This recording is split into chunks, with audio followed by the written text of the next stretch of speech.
Good afternoon. Today I'm going to be reviewing the Glycine Airpilot Automatic reference GL0508. This watch is available from glycinestore.eu for €595. Glycine have a rich brand heritage. They were founded in 1914 in Switzerland. So firstly, let's look at the box that the watch comes in, and then I'll talk you through the specifications of the piece. So the watch comes in a watch box, which is housed inside this outer black cardboard box. On the lid we have the Glycine emblem, Glycine logo, and since 1914. So one removes the lid, which is a snug fit to the base, pulls down the flap, and inside the watch box is protected by a piece of foam and a piece of tissue paper. So I'll take out the watch box and show it to you. So matte black cardboard watch box, and we have a contrasting Glycine emblem, Glycine logo, and since 1914 in glossy black. Matte finish to the cardboard, very well finished, and although basic it does suffice in protecting the watch in shipping. I prefer to see a high quality watch box, bearing in mind it's a mid-tier piece between €500 and €5,000 at €595 respectively, although it is well made. Spring loaded hinge lid. Inside we've got this protective foam block which goes in between the watch and the underside of the spring-loaded hinge lid. That prevents the watch from rubbing against the printed logo and wearing it off. So on the underside of the spring-loaded hinge lid, we have the Glycine emblem, Glycine logo since 1914, printed in white in high-definition printing. The interior is fully upholstered with contrasting grey vinyl to a good standard.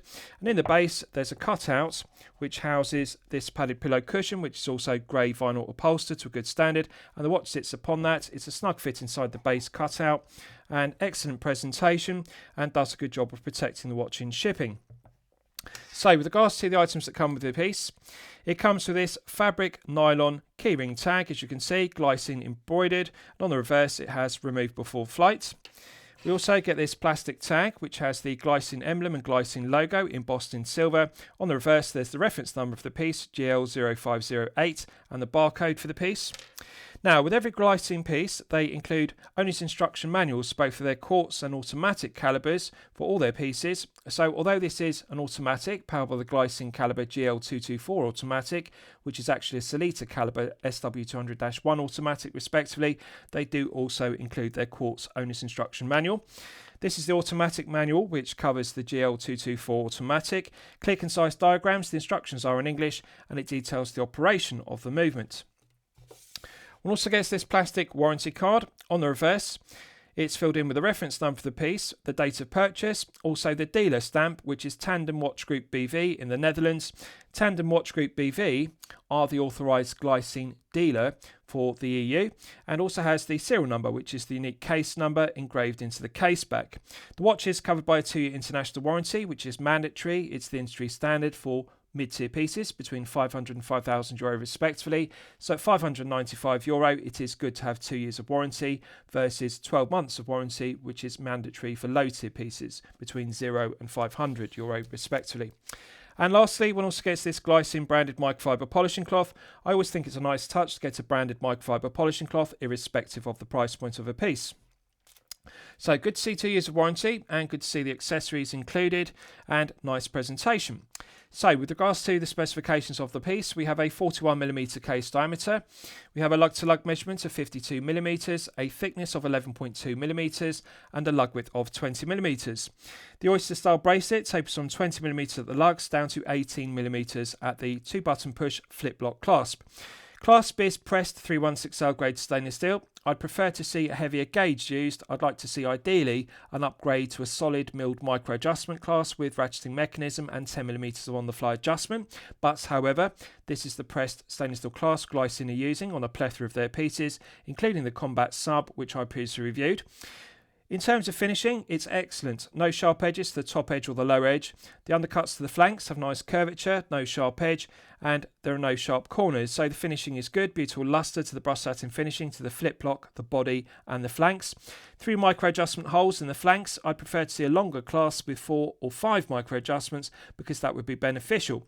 However, on a positive note, they have included a quarter link on the 12 and a quarter link on the 6 o'clock side of the oyster style bracelet. This is beneficial because sometimes adding or subtracting 1 full link from an oyster style bracelet doesn't give the desired fit. One needs to add or subtract a half link, for example. So we have a quarter link and a quarter link, so you can remove a quarter link plus a quarter link to give you a half link, and that will give you the desired fit and also centralise the clasp. This could be further enhanced if they added a half link on the 12 and a half link on the 6 side, but they have included quarter links and they do deserve credit for that because often mid-tier brands do not have that, they only have full links. So flip lock clasp works well. 2 button push triggers are correctly proportioned in the left and the right hand flanks. There's also a scallop or recess for a thumbnail or fingernail, which makes it easy to prise up the flip lock. Solid mil 316L grade stainless steel internals, beautiful luster, no sharp edges, no sharp corners, and it snaps shut with a nice positive click, and also the flip lock snaps shut with a nice positive click, so it's secure. We have a flat sapphire crystal with clear AR coating on the underside, and the clear anti-reflective coating does an outstanding job of reducing the glare and the highly reflective nature of the flat sapphire crystal. Correct choice has been made here by selecting a flat sapphire crystal versus a box top pack crystal, which would add 2mm of thickness, or alternatively a double dome sapphire crystal, which would add 1.5mm of thickness respectively. This does have 100 meters, but the sapphire crystal is thin. The other benefit is it has a low profile chaptering as an alternative to a stainless steel rehaut. This is something I really like about Glycine pieces. They're very thin. They're often powered by the GL0508, which, as I've detailed, is the SW200-1, such as the Combat Sub, which I previously reviewed.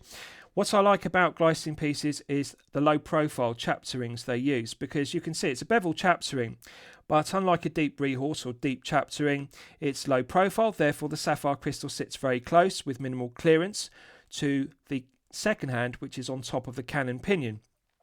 So although the SW200-1 is a thick calibre, they have reduced the thickness of this piece to its absolute minimum. So minimum clearance on the underside of the sapphire crystal, and we've also got minimal clearance on the underside of the sapphire crystal glazing the exhibition case back between the glazing and the rotor. This piece, as a result, is not 12 or 12.5, it's only 11.2, which is very impressive for an automatic with 100 meters. Dial execution is fantastic. What I like about this dial design is the legibility of it. Large triangle at 12 o'clock immediately gives good orientation to the dial. Large Arabic numerals, rather like a Flieger piece, and of course this is intended to be a pilot's watch. It's called the Airpilot Automatic. Large Arabic numerals, the font is clearly legible. Sharp and crisp font, it's not too thick and blurry. And they've got a nice 3D effect to the Arabic numerals because they're not just printed on the dial, they're actually applied. So they have a nice 3D effect when you tilt the piece at an oblique angle. The proportions of the sword handset are Flieger style, and the legibility is fantastic because we've got a larger sword minute hand and a smaller sword hour hand. So we can immediately differentiate between the larger minute hand and the smaller hour hand. The contrasting white second hand has a red tip, so legibility is excellent, but also complements the red accents because on the inner chaptering we have double red Arabic numerals for the minutes, and we've also got red accents. We've got red automatic. I really like the use of red because it contrasts very well with the black and white, adds interest to it rather than being monochrome, just black only, and it does look very aesthetically pleasing. Quality of the printing throughout is stellar. White minute ticks are clearly legible. Inner chaptering, second ticks are clearly legible with the minutes in Arabic numerals. And the Glycine text logo, the font is sharp, it's crisp, it's high definition, as is the red automatic at 6 o'clock. Beneath the triangle at 6 o'clock index, we have Swiss made. And of course, Glycine are right to be proud of that because they've been making watches in Switzerland since their foundation in 1914. I like the symmetry of the dial versus it being an asymmetrical dial with a date complication at 3 o'clock. It's acceptable to delete the 6 Arabic numeral because we have the date cited there. So perfectly symmetrical dial. The crosshair dial design is very aesthetically pleasing. I like the applied silver Glycine emblem, adds interest and gives the piece a high quality feel. It's just a very well printed dial. The only change I'd like to make to it subjectively is I would delete the inner chaptering with the red Arabic numerals and the second 6 because I think one chaptering which is beveled on the circumference of the dial is enough. I don't think we need a second chaptering with the second 6 and also the red Arabic numerals. They could have integrated the red Arabic numerals into the main chaptering or simply delete the inner chaptering, one chaptering only with minute 6 versus having the second 6 plus red Arabic numerals. But this is subjective. Some collectors might like the red Arabic numerals for the minutes, and also that complements the red tip to the second hand and the red automatic text on the dial. The red accents do look very eye-catching. So, solid 316L grade stainless steel bezel. Bezel is mirror polished on the top edge, and then the edge of it is brushed satin finished. Large chamfer which deletes the sharp edge on the transition. What I like about it is they've made the correct decision by making the bezel low profile, because it allows the flat sapphire crystal bevel on the edge versus it being a fillet curved edge as per a boxed top hat crystal to project above the bezel. So the beveled edge catches the light when you tilt the piece at an oblique angle. The flat sapphire crystal is very low profile, and I like how close it sits to the cannon pinion and the second hand mounted on top of it, because you can see the benefits. When you look at the piece straight on, the legibility is fantastic. The sapphire crystal is excellent in terms of clarity. The AR coating is good. It actually looks invisible when you look at the piece straight on. So this is the benefit of the sapphire crystal sitting very close to the dial and the date complication and handset. Low profile bezel.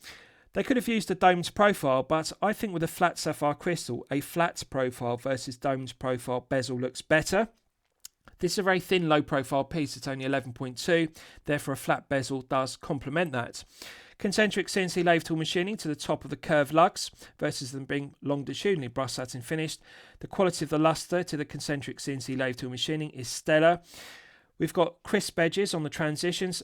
Visually they could reduce the impact of this case by machining mirror polished bevels into the transitions, but again this is subjective, because having brushed satin finishing throughout, it does give the piece a tool watch aesthetic, and of course it is intended to be a pilot's watch, hence the name Airpilot. So it does have that Flieger style case finishing, so we've got that crisp edge, no sharp edge to the transitions. They've done it very well. Longitudinal brushed satin finishing to the flanks, beautiful luster. So make no mistake, we're not looking at mid-tier 500 to 5,000 euro brushed satin finishing on the flanks here. This is high-tier 10,000 plus euro level. In terms of luster to the brushed satin finishing to the left and the right-hand flanks, this is Rolex level. It's 10,000 plus euro level, not 500 to 5,000 euro brushed satin finishing. Absolutely gorgeous. Female pivoted end links are the correct choice. Let's check the articulation. So the rectangle centre to the female pivoted end link doesn't pivot, and that's a disappointment. I'd prefer if it were a pivoting female end link. Visually it does look good versus a male end link, which would have a large rectangular slab in the centre, but you can see the rectangle in the centre, one would expect it to pivot, and that would allow the end link in the oyster style bracelet to pivot beneath the tips of the lugs, but it doesn't, because they haven't machined enough clearance or bevels on the edges of the end links and also the centre link in the oyster style bracelet to allow the rectangle to pivot. So one doesn't get the full benefit of the end link in the bracelet pivoting beneath the tips of the lugs as per a Black Bay 58, for example. But let's check the articulation. So end link in the oyster style bracelet articulates freely, doesn't feel stiff or kink, doesn't have excess longitudinal, lateral, side or up and down play. Tolerances are good, so it feels good. Let's check the other side for continuity. Again, that rectangle in the centre, which ideally should pivot to allow for a pivoted end link, it doesn't, as you can see. But let's check the articulation. End link in the oyster style bracelet articulates freely, doesn't feel stiff or kink, doesn't have excess longitudinal, lateral, side or up and down play. So I'd just like to see them refine this, because what they could do is machine more clearance, more bevel on the inside of the end link and also the edge of this rectangle in the end of the oyster style link. That would allow this rectangle to pivot inside the female end link, and then one would get the full benefits because the end link in the bracelet could pivot beneath the tips of the lugs. As it stands, it moves only very slightly, but doesn't allow articulation. But tolerances are good. Beautiful luster to the bracelet. Now, I want to give due credit to Glycine here, because this is Rolex level brushed satin finishing. Again, this is not 500 to 5,000 euro, and one has to be mindful.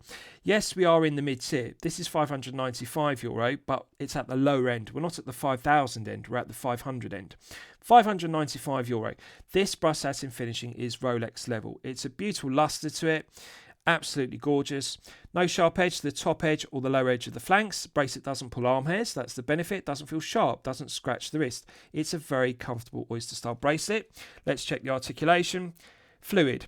Silky smooth. Doesn't feel stiff or kink. The links articulate freely. Excellent.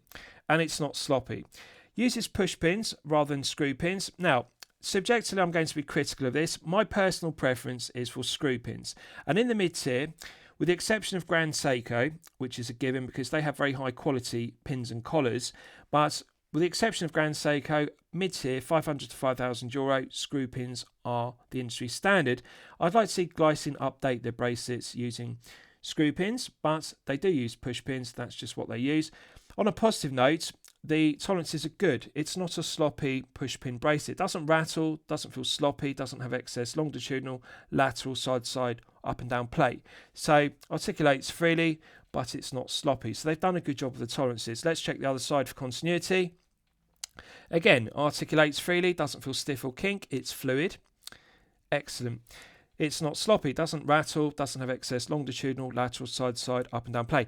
Subjectively, one could argue, well, push pins are beneficial. Some collectors prefer them because they do make resizing an oyster-style bracelet very easy, because you can tap out the push pins using a pin punch and also a mallet, alternatively a bracelet resizing tool. It does make resizing bracelets easy. I personally prefer screw pins, but push pins are acceptable when they're done to a good tolerance like this. Now, taper is something I would change about this. This uses a 20 to 18 taper. You'll know from my previous reviews, I consider 20 to 16 to be perfection personified, and often refer to it in my reviews. There are two industry standards for tapers. 22 to 18 is one industry standard for larger pieces, such as this, which is 41. The alternative bracelet taper is 20 to 16 for 38, 39 and 40 size pieces. At 41mm, I would expect this to have 22 to 18. Glycine have chosen a less popular taper of 20 to 18. So the bracelet looks more straight and parallel versus being aggressively tapered as per a 22 to 18 or a 20 to 16 perfection personified taper. It is okay. The reason why I say it's okay and I'm not heavily critical of it in this case is because one has to be mindful. This is a 41. We're not looking at a 39 piece here. It's a large Flieger style pilot's watch. 41 head of the piece means we do need some meat on the bracelet. I would prefer 22 to 18. I think a wider lug width would slim down the internals of the lugs and reduce the visual impact. But also, it would add some meat to the top end of the bracelet. 22 to 18 would give a more aggressive taper. 20 to 18 looks more straight and parallel. Yes, it does add more meat than, for example, if this were 20 to 16. Yes, I agree that 20 to 16 would be undersized for a 41 head of the piece. But I really think 22 to 18 would be the correct size for this. But again, it's subjective. Some collectors actually prefer the straight parallel look of the bracelet as per an Omega Speedmaster or Omega Seamaster. They have straight bracelets, they don't taper. I prefer the taper as per Rolex 20 to 16. But it's subjective. It comes down to your personal taste. On a positive note, bracelet is well finished, no sharp edges to the top edge or the lower edge of the flanks, doesn't pull arm hairs and has a beautiful lustre to it. They brush satin finish the flanks, and I want to give credit here because they've got the fundamentals correct here. This is something that often, it's a fundamental that many mid-tier brands and mid-tier micro brands get incorrect. And what I mean by that is, for example, they'll mirror polish the flank of the case, but then they brush satin finish the flanks of the bracelet, so we have a clash. Alternatively, they will brush satin finish the head of the piece, and then they'll mirror polish the flanks to the bracelet, so we have a clash. It should always be mirror polish flanks to the head of the piece, mirror polish flanks to the bracelet, brush satin finish flanks to the head of the piece, brush satin finish flanks to the bracelet. Glycine have got it correct. The benefit is it does give it a tool watch aesthetic without any mirror polishing on the bracelet, and of course the head of the piece is brush satin finish throughout, rather like a field watch. That's good. It does give it that tool watch aesthetic of a pilot's watch versus the mirror polishing on a dress watch. I think the mirror polished bezel is enough mirror polishing. They don't need to mirror polish the flanks or the flanks of the bracelet. So they've done a good job in choosing finishes, and it does look very aesthetically pleasing as a result. Right, so let's look at the case back in detail. Screw down exhibition case back, concentric CNC lathe tool machining to the stainless steel portion. The specification is engraved around the circumference with high definition engraving, also the serial number of the piece, and it's glazed with sapphire crystal. 100 metres of hermetic seal, milled slots to deburred and chamfered very well, no sharp edges, and what I like about it is it's not a deep bubble back case back. It's a very low profile case back for an SW200-1 powered piece. This is good because it doesn't add significant thickness, but it does provide 100 metres, which is strong specification. And I like the sapphire crystal glazing, does a good job of displaying the calibre, which Glycine call the GL0508, but in reality it is an SW200-1 with Glycine engraved into the rotor to add interest to it. But you can see it's not a deep bubble back case back. And often on dive pieces that are powered by the SW200-1, they do have a deep bubble back caseback, which is wholly unnecessary. Now, yes, one has to be magnanimous because, of course, dive pieces are either 200 or 300 metres typically, and therefore the sapphire crystal glazing needs to be thicker. But the point I'm making is something that Glycine do well here is the tolerances. The clearance between the underside of the sapphire crystal above the rotor is minimal. And this is beneficial because it means that the sapphire crystal glazing can be very close to the rotor and the movements. And of course, the stainless steel portion is also very slender. It's very low profile. So it's good because this reduces the thickness of this piece down to 11.2. If they used a deep case back, of course, it would be 12 or 12.5, and that would diminish comfort level and feel good factor. So they fully maximised or fully optimised the benefits of this having a thin case, flat sapphire crystal in the front, flat sapphire crystal in the glazing of the exhibition case back. 11.2 is the kind of thickness one would expect in a quartz powered piece or a mechanical manual wind piece without a rotor. Very impressive to see an SW200-1 with 100 metres and only 11.2 thickness. It's a very thin piece. So end links are female end links, but they don't really pivot as I've detailed. They could enhance this further by using quick release stainless steel spring bars because we don't have pierced lugs. Standard stainless steel spring bars are okay, but quick release stainless steel spring bars are beneficial because of course that negates the need for a spring bar tool if you want to exchange the oyster style bracelet for an alternative strap. But on a positive note, the end links are a good tight fit to the head of the piece. Underside to the head of the piece is concentric CNC lathe tool machined as per the top. Large mirror polished bevels on the transitions. On the undercuts to the flanks, this deletes the sharp edges, which is good. Enhances comfort level and feel good factor, doesn't scratch the wrist. Large mirror polished bevels, large brush satin finish bevels on the tips of the lugs. That deletes the sharp corners. So comfort level and feel good factor is excellent.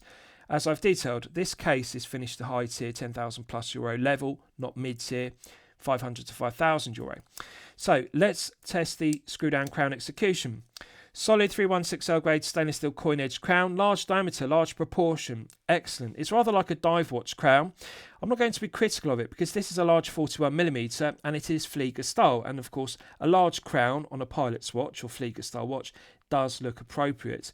It's grippy and tactile even with a gloved hand. I like the diameter of it and also like the profiling or the aggressive coin edge teeth. Grippy and tactile, easy to get good purchase with one's index finger and thumb. Large chamfer which deletes the sharp tips of the coin edge teeth. Concentric CNC lathe tool machining to the cap of it, and it's got an embossed emblem, so excellent quality finishing. So let's test the screw down crown execution. Silky smooth. This is sublime screw down crown execution. Very pleasant. Perfect interface between the internal thread of the stainless steel crown and the external thread of the stainless steel crown tube. I've previously reviewed a Airman Chief GMT, also reviewed three different versions of the Combat Sub, and I want to give due credit because with all the Glycine pieces I've reviewed, including this one, the Airpilot Automatic, it's something that Glycine do very well for the mid-tier price point of €595. Silky smooth screw down crown execution. In terms of smoothness, in terms of refinement, it feels rather like a Rolex twin lock crown, or alternatively a Rolex trip lock crown. That's the level of smoothness. Perfect interface between the internal thread of the stainless steel crown and the external thread of the stainless steel crown tube. 100 metres is strong specification. So when it's unscrewed, we're now in the manual wind position, and one can manually wind the Glycine caliber GL0508 automatic, which in reality is an SW200-1 automatic, to its maximum 41-hour power reserve. Feels smooth, doesn't feel rough or gritty or stiff as per a PT5000. There's no discernible difference because its architecture is a clone of the ETA 2824-2, so the smoothness of the SW200-1 feels the same as a Soprod caliber P024 or an ETA 2824-2, which share the same architecture, but it is smoother than a PT5000, which is also a clone of the ETA 2824-2. So smooth, not as smooth as a 9015 or a 9039, but does feel smoother than an NH35A, and it does feel smoother than other calibers such as the 8215. So I like the smoothness of it. Pulling it out to the first click position is the quick set date complication. So when one rotates the coin edge crown clockwise, it advances the quick set date complication. What I like about it is the font used for the Arabic numerals. Both the single and doubles are clearly legible. High definition and crisp fonts used, and the size, the proportion of the font is good. The alignment is bang on the centre. Both the single and the double Arabic numerals align correctly in the date window. They're not too far to the left or right, and they're not too high or too low. So printing is good. alignment is correct, and the legibility is fantastic. So I like to see the use of a black date wheel with white Arabic numerals versus the default option of a white date wheel with black Arabic numerals. It blends better with the dial, but the legibility is also enhanced. Excellent. Pulling it out to the second click position hacks the movement. If you look at the contrasting white second hand with red tip, you can see it's now stop deads. So therefore it's possible to set the time precisely to the seconds with a caliber SW200-1 automatic. We're now in the time setting position. Again, doesn't feel stiff, doesn't feel rough or gritty as per a PT5000. No discernible difference between this SW200-1, the P024 and the ETA 2824-2. They feel exactly the same architecture, albeit the SW200-1 has an additional joule added. It has 26 joules versus the 25 joules of the ETA 2824-2, which it is a clone of. So it feels smooth, both clockwise and anti-clockwise feels the same, doesn't get lighter or heavier, which is good. I like the refinement of it. There is some backplay in the meshing of the winding gears, but that's just a characteristic of the caliber, and once one becomes accustomed to taking up the slack or the backplay, it's okay. There is a mechanical reason, and I'll reiterate it, I often refer to this in my previous reviews. Why is there slack? Why is there backplay in the caliber? Why don't they reduce it to nothing or minimise it? I'll explain why, because the winding gears, the teeth have bevels cut into the gears to provide some backplay, and there's a mechanical necessity for it, because if the gears in the winding gears, if the teeth meshed perfectly without any backplay, without any slack, when one pushes back in the crown and the winding stem enters the caliber, it would cause the teeth of the winding gears to jump out of position, either clockwise or anti-clockwise, and that would have the effect of making the minute hand jump clockwise or anti-clockwise rather than remaining static as it should do. So by having some slack or some tolerances, some gap in between the teeth and the winding gears, the benefit is when one pushes the crown and the winding stem back into the caliber, the winding gears remain static. The teeth do not mesh, they do not jump. Therefore, the minute hand remains static. That's the reason for backplay. Now, in some movements, there's more backplay. For example, the 8215, the 8315, the NH35A, the NH38A have more backplay. SW200-1 has less backplay, similar to the ETA 2824-2, which is a clone of, similar to the P024, which is also a clone of the aforementioned. It has more backplay than a 9015 and 9039, which I prefer due to the smoothness and refinement, but it's just a characteristic and there is a necessity. On a positive note, when you push back in the crown and the winding stem enters the caliber, the minute hand remains static, so that's the reason for it. So it works well. Hand winding works well, quick set date complication works well, setting the time works well, hacking works well. Let's test screwing the crown back down. Instant thread pickup, there's a perfect interface between the internal thread of the stainless steel crown and the external thread of the stainless steel crown tube. So threads pick up instantly. One doesn't have to rotate the crown clockwise and anti-clockwise several times to get the threads to pick up or mate. So build quality, quality control, materials and finishing are excellent. Feels silky smooth. I like it. Feels like a very well refined screw down crown. Right. So I'll give you a wrist shot and you can see how it fits on my 8-inch wrist. Now I haven't sized the bracelet and I'm pleased to report this does come on a very long bracelet. Now bear in mind, I am on position 3 out of 3 on the micro adjustment holes in the flank. So this is now at its absolute maximum. We don't have any on the fly adjustment. I'd prefer to see a micro adjustment ratcheting clasp, as I've detailed, but that's the way it is. Now, I can actually slide 2 fingers beneath the bracelet and clasp at all times. That indicates this would fit up to a large 9-inch plus wrist size. So even with my large 8-inch wrist, I can easily fit 2 fingers beneath it. 9 inches is the maximum. To clarify, there are enough removable links on the 6 o'clock and the 12 o'clock side of the bracelet to size this down to a minimum 6-inch wrist size. So 6-inch minimum, maximum 9-inch plus wrist size. Plenty of adjustment, plenty of removable links on the 6 and the 12, and of course we do have the added benefit of a quarter link plus a quarter link if you want to get half a link added or subtracted.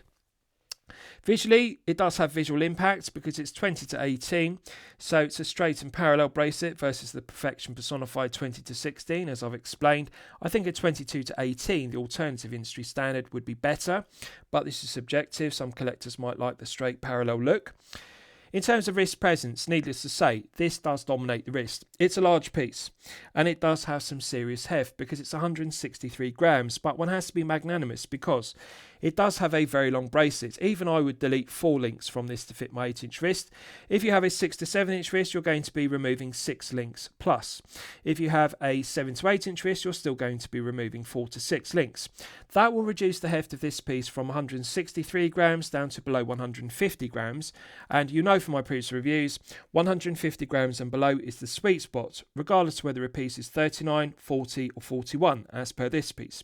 So it will get down to 150, the sweet spot, by deleting 4 to 6 links easily. So I'm not going to be critical of the heft, but it does feel like a heavy piece with all the links. 163, of course, is 13 grams in excess of the 150 sweet spot, but marginally above it. So wrist presence is good, but does dominate wrist. I would say if you have a 6 to 7-inch wrist, you can roll this piece out, because needless to say, 41 is going to be too large for 6 to 7. The other thing to note is it does have a rather long lug to lug of 52. I think Glycine could reduce this to the sweet spot of 48, because 52 is well in excess of 48. It's 4mm longer. Now, it is okay to have a 52mm lug to lug for a 41 case if you have a large 8-inch plus wrist size. You can see on my 8-inch wrist, the tip of the lugs does not have overhang, but I am at the upper limit here. 52 really is the maximum lug to lug an 8-inch wrist can fit. If the lugs were longer, of course, then would have overhang on the tips. Curvature is good. Now, what I like about it is it's deceptive, because it's a large piece with wrist presence at 41, but it's very low profile. So above all else, the one thing I really like about this piece, and I'll apply it to other Glycine pieces such as the Airman Chief GMT I reviewed, and also the 3 Glycine Combat subs I previously reviewed, they were all very thin pieces. It's something Glycine do very well. Even with exhibition case backs, their pieces are always thin. This is 11.2. 11.2 is the kind of thickness one would expect with a quartz powered or mechanical manual wind piece. If this were quartz powered and 11.2, that would not impress me. That's nothing special. Or if it were a mechanical manual wind powered piece, 11.2 would not impress. This is an automatic. It's powered by the SW200-1. It has 100 meters plus an exhibition case back. I would expect it to be 12 or 12.5, but it's not. Just look how flat the case back is. The flanks to the case, the undercuts, they wrap around the wrist. There's minimal clearance. So this gives a very flat fit. So comfort level and feel good factor are therefore enhanced, even though it does have heft and also it is a large piece with wrist presence. It actually looks and feels lighter than it is. So although it's long at 52, it would be better if it were 48 for 6 to 7 and also 7 to 8-inch wrists. If you have a large 8-inch plus wrist size, you will enjoy that. You will enjoy the wrist presence of 41, you'll enjoy the long case, and of course plenty of meat on the bracelet because it's more straight and parallel, 20 to 18 versus 20 to 16. I think it could be better balanced if it had a micro adjustment clasp, which is solid milled 316L grade stainless steel, versus this light gauge press clasp, because what we have here is a heavy head of the piece. Bracelet feels balanced, 20 to 18 taper is okay, but clasp feels too light for the head of the piece, so it feels like a heavy head of the piece but a light clasp. Better balanced if it had a heavier clasp, longer clasp, but also if they refine the taper, 22 to 18 or alternatively 20 to 16. I think a 22 to 18 would be the ideal for 41. So there is room for improvement with regards to the bracelet and clasp, dimensions and proportions, but head of the piece is actually good. The only change I'd make to the dimensions is make it 48, which is the sweet spot, versus 52. But 52 is okay on my large 8-inch wrist. I do like how low profile it is, and of course large diameter is satisfying if you enjoy the Flieger style or pilot style dial layout, large diameter case. 41 is the classic size for a Flieger or pilot's watch. So I'd also like Glycine to produce the same piece but in a 39mm version with a 20 to 16 taper, because I think that would be very appealing to collectors with a 6 to 7-inch wrist. Same style, but 39 and 48 lug to lug and 20 to 16 taper, because visually it's a great looking piece. I like the design of it, the dial execution, the handset. It's very aesthetically pleasing, and I like how thin it is at only 11.2. I would just prefer it in a 39 by 48 with 20 to 16 perfection personified taper. But for an 8-inch plus wrist size, yes, if you appreciate Flieger pieces with wrist presence, you will enjoy the wrist presence. It does have a nice feeling of heft, and I think with 4 links removed and bring it down to circa 150 or below, yes, that would enhance comfort level and feel good factor when wearing the piece for long periods of time, such as 8 to 12 hours per day. So what it comes down to is, it's too large for a 6 to 7, but for a 7 to 8 inch plus for his size, yes, it's good.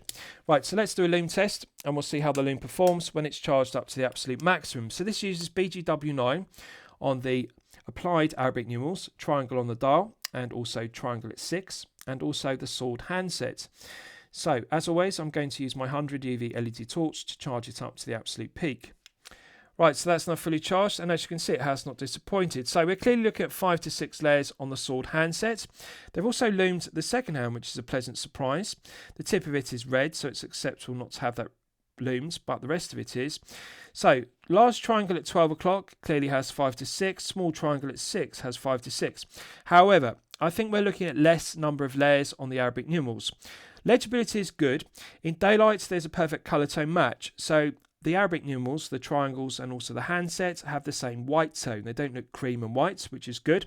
In the dark, they have the same blue tone, but the potency of the exciter on the Arabic numerals is less. So, what I think we're looking at is 3 to 4 layers on the Arabic numerals. Triangles at 12 and 6, I think we're looking at 5 to 6, and handset, we're looking at 5 to 6. But you can see, potency of the exciter initially looks the same, but on the Arabic numerals, the potency of the exciter appears to fade quicker exponentially with time.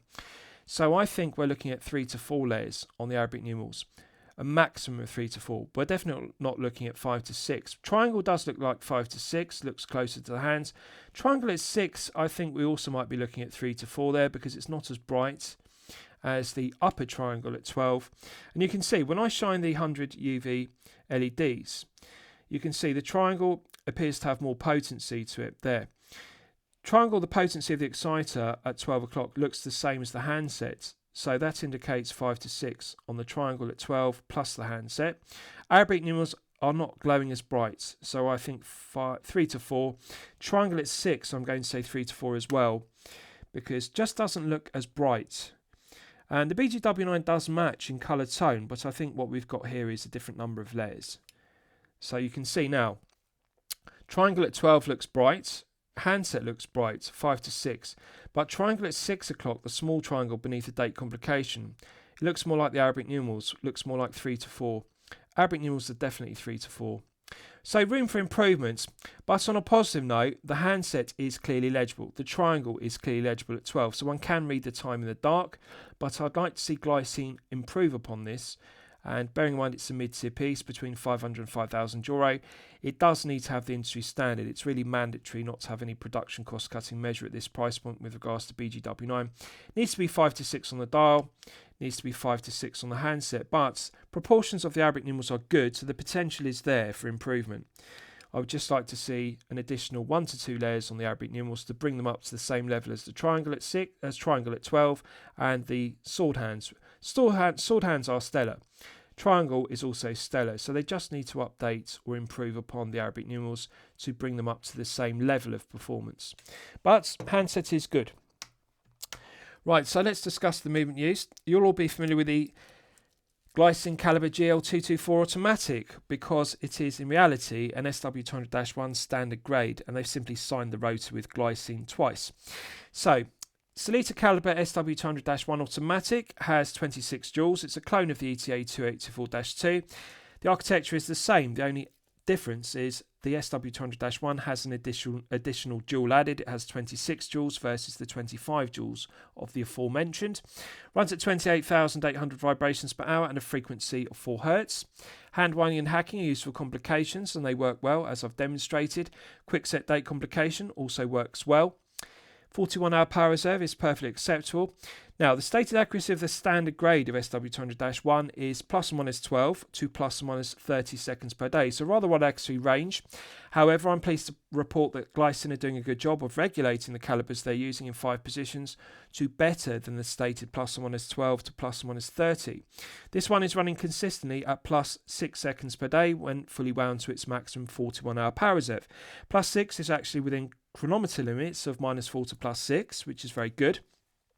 It's nothing unusual to regulate an SW200-1 in 5 positions to better than plus or minus 12 to plus or minus 30, even with a standard grade. So to clarify, the SW200-1 is available in the following grades: standard grade, elaborate grade, top grade and chronometer grade respectively. So this is the standard grade. It's not the elaborate. The elaborate grade is decorated with blued screws and pelage finishing. I'd prefer to see an elaborate grade. Now, one has to be magnanimous, one has to be realistic here, because one isn't going to see top grade or chronometer grade SW200-1s used at this price point, €595. Glycine would have to increase the retail to cover that. But yes, it is possible to see an elaborate grade. Now, the reason why I say that is Steinhardt use SW200-1 elaborate grades with blued screws and pelage finishing at a similar €595 price point with the Steinhardt Ocean 139, for example. Now, I appreciate that's a dive piece. It's an homage to Submariner date. It's not a pilot or Flieger watch, but nonetheless, point I'm making is price point and grade of SW200-1. So top grade and chronometer grade aren't viable, but I think elaborate grade is viable, and it would be more pleasant to look at pelage finishing and also blued screws versus the sterile SW200-1 standard grade. But nonetheless, accuracy is good. +6 is chronometer accurate, and 41-hour power reserve is perfectly acceptable. No negatives to it whatsoever. It's a reliable, well-proven workhorse Swiss caliber.